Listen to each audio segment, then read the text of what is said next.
Merci. Bonsoir de Bangkok. Ils sont toujours ici à chercher les débris que vous pouvez voir derrière moi après ce tremblement de terre dévastateur au Myanmar voisin qui a fait tomber le gratte-ciel ici au sol. Et ce soir, nous avons un rapport spécial pour vous depuis l'intérieur du Myanmar par un correspondant, Yogit Ilomai. Le gouvernement militaire déclare que le nombre de morts s'élève désormais à près de 2900 personnes. Mais comme vous le découvrirez dans le rapport de Yogit, le nombre de morts pourrait être beaucoup plus important. Le gouvernement militaire a pris le pouvoir complet là-bas en 2021 et a imposé un régime autoritaire qui a plongé le pays dans la guerre civile. Depuis vendredi après-midi, les militaires au pouvoir ont refusé de laisser entrer des journalistes après le tremblement de terre. Cependant, Yogita a réussi à entrer au Myanmar et à voyager discrètement jusqu'à l'épicentre près de Mandalay, la deuxième plus grande ville. Elle est l'une des premières journalistes étrangères à entrer dans le pays depuis que la catastrophe a frappé. Yogita est là. Aurais-tu quelque chose à me dire de particulier? Trouvez ici? En fait, vous commencez à voir des signes de dégâts sur la route vers Mandalay, la route principale.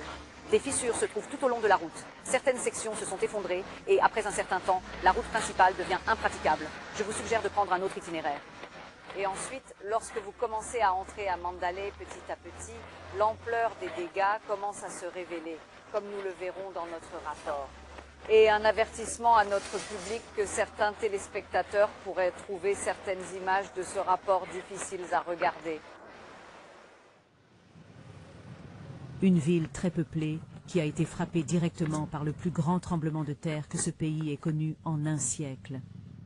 En entrant à Mandalay, nous avons vu peu à peu l'ampleur des destructions. Chaque rue que nous prenions nous montrait des scènes comme celle-ci. Le Myanmar ne laisse pas entrer les journalistes étrangers depuis le tremblement de terre. Nous sommes allés incognito, montrer l'étendue de l'impact. Il était compliqué d'accéder au grand site de collapse. Nous avons pu nous faufiler pour voir cette école bouddhiste, où des moines sont probablement piégés. Les sauveteurs arrivés d'Inde tentent de les sortir. Cependant, ils nous ont informé que dans ce type d'effondrement, il est peu probable qu'ils découvrent des survivants. Les estimations sur le nombre de personnes piégées ici varient. Certains parlent de plus de 80, d'autres de plus de 100. Quand le tremblement de terre a eu lieu ce mois-ci, nous étions en train de passer un examen dans une salle et les sols se sont effondrés les uns sur les autres, les enfermant sous ces blocs de béton. Ce qui rend également l'opération de sauvetage encore plus difficile, c'est la chaleur intense. C'est vraiment étouffant. Et cela vient de partout. On peut sentir des cadavres autour de nous. Après plusieurs heures, ils parviennent enfin à extraire un corps. C'est un travail long et difficile.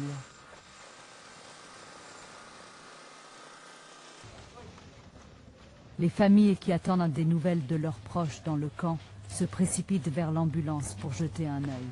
C'est beaucoup de pierres. Oh waouh, regarde ça. L'odeur ici est vraiment accablante. Il présente une photographie en précisant que le cadavre était situé sous un pilier. Je ne suis pas certain si je serai en mesure de le faire demain ou le jour qui suit, mais je ferai de mon mieux pour essayer. Les familles vivent des instants pénibles en essayant de reconnaître le mort. Mais il n'est pas reconnaissable. Ut Hazana, âgé de 29 ans, est l'un de ceux qui passaient l'examen. Je vais donner le meilleur de moi-même. Son père, qui est fermier, Ola Hong nous raconte « Je suis triste, inconsolable, à cause de ce qui est arrivé à mon fils. » Eh bien, je vais me rendre aux toilettes maintenant. En cette période de deuil, la seule consolation pour ces familles est qu'une personne est à la recherche de leur fils. Nous avons vu des sites où les sauveteurs n'ont pas encore été. C'est un hôtel en cours de transformation en bureau. 5 travailleurs étaient enfermés. Un des piégés est Sayan Pan, un enfant d'1 an. La mère de Nan Shin Hain est désespérée depuis quasiment 5 longs jours, car elle garde espoir qu'une personne viendra chercher son fils égaré. Je suis très inquiet. Je m'accroche à l'espoir de voir mon fils. Qu'il soit vivant ou mort, je veux juste voir son corps. Au loin, Nous faisons une pause lorsque nous apercevons un rituel funéraire qui se déroule juste à côté de la route. La maison en ruine derrière était celle d'un couple âgé d'environ 60 ans. Ulan Keng et son épouse, Dao Mamarpe. Leurs corps ont été dégagés des débris, non par les autorités, mais par des gens du coin avec du matériel rudimentaire. Ils étaient tous les deux en présence l'un de l'autre. On ne sait pas si ces décès sont pris en compte, ou si nous saurons un jour combien de personnes ont vraiment péri. Nous voyons des scènes de destruction comme celle-ci à travers Mandalay, et la réalité sur le terrain est qu'il n'y a tout simplement pas assez de bras pour fouiller les décombres à la recherche de survivants, ou même les défunts. Une grande partie de la raison est due à la situation politique complexe de ce pays. Il y a une guerre civile en cours et depuis 2021, le pays est dirigé par un gouvernement militaire qui a pris le pouvoir lors d'un coup d'État. UNTA a des relations compliquées avec plusieurs pays étrangers, notamment les nations occidentales, ce qui implique que plus de travailleurs étrangers ne peuvent pas venir librement. Cela a déjà limité les chances de retrouver des survivants.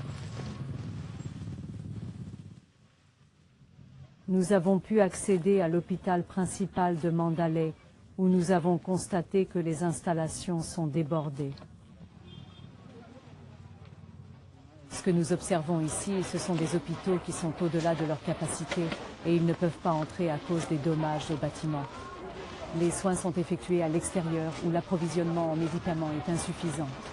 Le gouvernement birman a lancé un appel pour toutes ces choses, mais beaucoup plus est nécessaire ici. Shwegi Tunfu, qui a 14 ans, présente une blessure à la tête. Elle est consciente, mais son état est critique. Sa famille est là. Dans un autre lit, Zaza déclare qu'elle souffre d'une blessure au ventre. Sa fille, qui l'assiste. Partout, nous voyons des familles qui interviennent là où le personnel médical formé devrait être. Il n'y a pas assez de médecins ni d'infirmières. Nous avons dû partir rapidement de peur d'être appréhendés par les autorités. Et nous ne pouvions pas aller voir si la morgue était également débordée. Les parcs et espaces de la ville sont devenus des camps de fortune pour les déplacés par le tremblement de terre. Il n'y a pas de statistiques officielles sur les pertes de logements. La distribution d'aide que nous avons observée était principalement effectuée par de petits groupes avec des stocks limités. Pas assez de fournitures pour les besoins énormes. Les gens se battent pour obtenir ce qu'ils peuvent.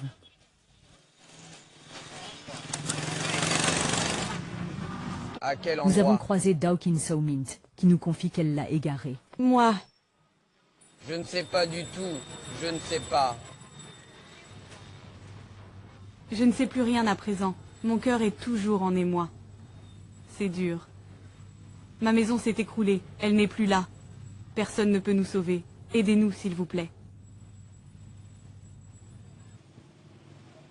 Même ceux qui ont leur maison n'osent pas y entrer. Il y a eu plusieurs fortes répliques dans les jours suivant le tremblement de terre. C'est une ville qui vit en plein air. Une ville en proie à la terreur. Eh bien, Yogita a quitté le Myanmar pour me rejoindre ici à Bangkok ce soir. Notre lien est vraiment puissant et évident. Je peux affirmer cela sans équivoque. Il y a une absence totale d'aide humanitaire.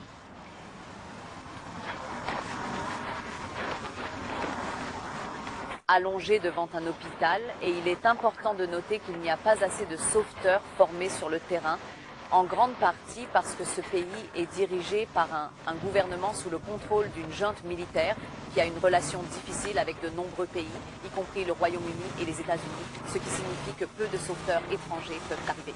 Des équipes de secours de nations comme l'Inde, la Chine, la Russie et d'autres pays, mais ce n'est pas suffisant. Il est intéressant de noter que, alors que la guerre dure, la junte a seulement annoncé un cessez-le-feu aujourd'hui. Nous n'avons également pas vu l'armée de Myanmar être poussée à agir pour le secours et le sauvetage de la manière dont elle aurait peut-être dû le faire. Et ce que nous avons vu, ce sont les nombreux défis que rencontrent les gens, sans abri, sans nourriture, sans eau, sans soins médicaux, mais il y a aussi la peur qui les habite. Absolument. Je veux dire qu'il y a du traumatisme partout. Lorsque vous parlez aux gens, ils commencent presque à pleurer dans les minutes qui suivent. Une fois la nuit tombée, on voit simplement les gens sortir de chez eux avec leurs matelas. Ils amènent des bancs et en réalité, cette ville est en train de dormir à l'extérieur à cause des répliques presque chaque nuit. Nous avons ressenti une réplique assez importante, d'une magnitude de 5. Mais il y a aussi d'autres inquiétudes, car ce gouvernement est très répressif, donc les gens sont hésitants à s'exprimer. Cela fait vraiment une différence. Yogita, merci beaucoup. Vous pouvez en savoir plus sur le parcours de Yogita en Birmanie sur le site de BBC News.